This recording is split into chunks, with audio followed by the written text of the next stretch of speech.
हम लोगों के पूर्वजों के पास, ऋषियों के पास हवाई जहाज नहीं था, बिजली नहीं थी, इंटरनेट नहीं था, पर क्या सुखी नहीं थे वो लोग?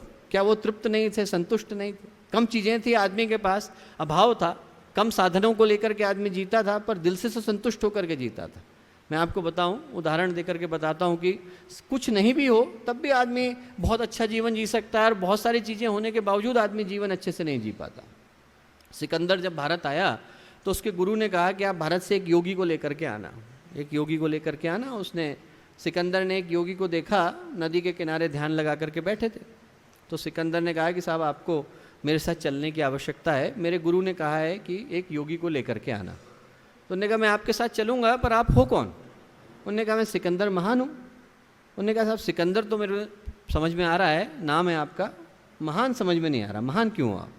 उन्होंने कहा मैंने आधी दुनिया जीती है, बाकी की आधी दुनिया भी जीतने वाला हूँ, आधी दुनिया जीत ली है इसलिए लोग मुझे महान कहते हैं। उन्होंने कहा आप आधी दुनिया जीत लोगे तो क्या करोगे? बोले बहुत सुंदर महल बनाऊँगा। बोले फिर?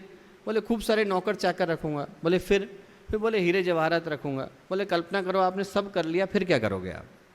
बोले कैसा सवाल है, फिर आराम से बैठूंगा, चैन से निश्चिंत होकर के बैठूंगा, सब कुछ कर लूँगा तो निश्चिंत होकर बैठूंगा। तो योगी बोला भाई उसके लिए आपको आधी दुनिया जीतने की आवश्यकता है, मैं आराम से तो अभी बैठा हुआ हूँ, उसके लिए आपको कुछ करने की आवश्यकता नहीं। तो दोस्तों हमारे पास अभाव था, बहुत ज़्यादा साधन नहीं थे। आप छत्तीसगढ़ में चले जाइए, बाकी जगहों में चले जाइए, छोटी छोटी जगहों में चले जाइए, आदमी के पास साधन नहीं, आदमी दिल से तो संतुष्ट है, आदमी के पास बहुत ज़्यादा चीज़ें नहीं है, पर आदमी अंदर से तो तृप्त है, अंदर से तो तुष्ट है। और वो जो भावनात्मक तुष्टि है, जो अंदर की समृद्धता है, जो अंदर की अमीरी है, वो आदमी के सही व्यक्तित्व को जन्म देती है। मैं आपको एक और सच्चा उदाहरण दे करके बताता हूँ। 2004 की घटना है।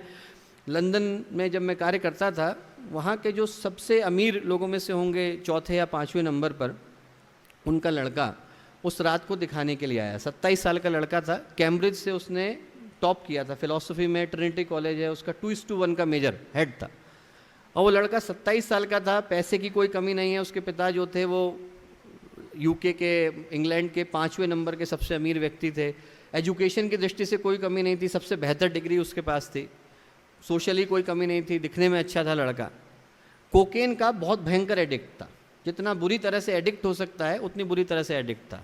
और जब आपको बहुत ज़्यादा तेज़ी से नशे की आदत पड़ जाती है तो एक बीमारी डेवलप हो जाती है। बीमारी में ये होता है कि जो आदमी बहुत ज़्यादा नशे का आदी हो जाता है, यदि उसको नशा ना मिले तो उसको लगता है कि उसके शरीर पर छोटे छोटे प्राणी चल रहे हैं। उसको हम लोग बोलते हैं मेडिकली लिलीपुशियन हेलुसिनेशन। लिलीपुट से शब्द निकल करके आया, आप लोगों ने गुलिवर एंड लिलीपुट की कहानी सुनी होगी। तो उसको ऐसा लगता है कि छोटे छोटे आदमी मेरे शरीर पर चल रहे हैं। तो वो क्या करता था कि इंसुलिन की सिरिंज से उनको निकालने का प्रयत्न करता था। जब मैंने उसको देखा, उस रात को 2004 की बात होगी, उस समय में उसके शरीर में, पैर में 27 छेद थे। आप बोन देख सकते थे, हड्डी देख सकते थे, इतनी बुरी हालत। ऐसा जीवन उसका। कुछ ऐसा हुआ कि 3-4 घंटे तक वो बात करता रहा और निरंतर 4थे-5वें दिन आता रहा। तो मैंने कहा कि बेटा आपके जीवन में तो कोई दिक्कत नहीं है, सारी चीज़ें जो आपके पास हो सकती हैं वो आपके पास हैं, क्या दिक्कत क्या है, क्यों परेशानी, इसके में क्यों लगे हुए हो? बोला मुझे जीवन का उद्देश्य समझ में नहीं आता, मुझे लगता है कि मेरे पिताजी इसके लिए जिम्मेवार हैं, मुझे जब भी कोई चीज़ की आवश्यकता थी उन्हें तुरंत उपलब्ध करा दी। मैंने कहा मान लिया कि आपके पिताजी जिम्मेवार हैं, पर जीवन तो आपका है, जीवन को सुधारने की जिम्मेवारी किसकी है? हो सकता है कि पिताजी आपकी सुविधाओं के लिए जिम्मेवार हों, पर जीवन को दिशा देने की जिम्मेवारी तो आपकी है।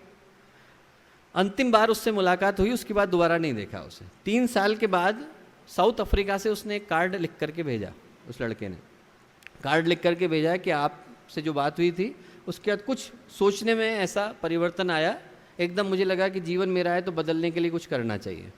तो दोस्तों वो लड़का विश्व भ्रमण पर निकल गया, कहाँ कहाँ गया, हजारों जगह गया, उसमें भारत भी आया।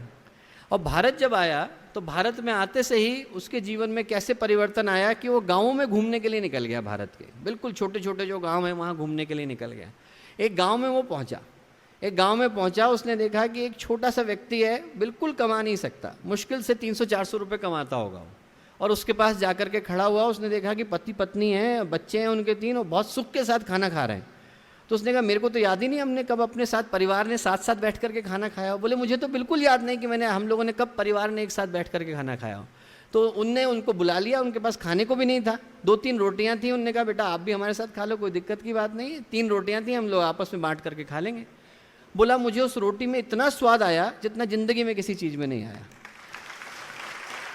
और वो बोला कि उसने उससे पूछा कि भैया आप लोगों के पास कुछ नहीं है, कपड़े भी नहीं है पहनने को, आप लोगों के चेहरे पर इतनी मुस्कुराहट क्यों है, इतनी खुशी क्यों है आपके चेहरे पर? तो वो जो किसान था उसने उसे जवाब दिया कि भैया हमारे पास पैसे नहीं हो सकते, परिवार तो है, सुखी तो हैं हम लोग, आपस में एक दूसरे के साथ बैठ करके तो खा रहे हैं। बोला वो जो बात थी मेरे दिल के अंदर इतनी गहरी गई कि मैंने तुरंत अगली फ़्लाइट पकड़ी, लंदन गया, लंदन में जा कर के अपने पिता को गले लगा लिया, गले लगा करके रोने लग गया। बोले हम दोनों एक दूसरे को मिल करके 4 घंटे रोते रहे, 4 घंटे एक दूसरे के मुंह से कोई शब्द नहीं निकला। हमारे YouTube चैनल शांति कुंज वीडियो गायत्री परिवार को सब्सक्राइब करें एवं बेल आइकन जरूर दबाएं ताकि गायत्री परिवार की विभिन्न गतिविधियों की जानकारी आपको मिलती रहे।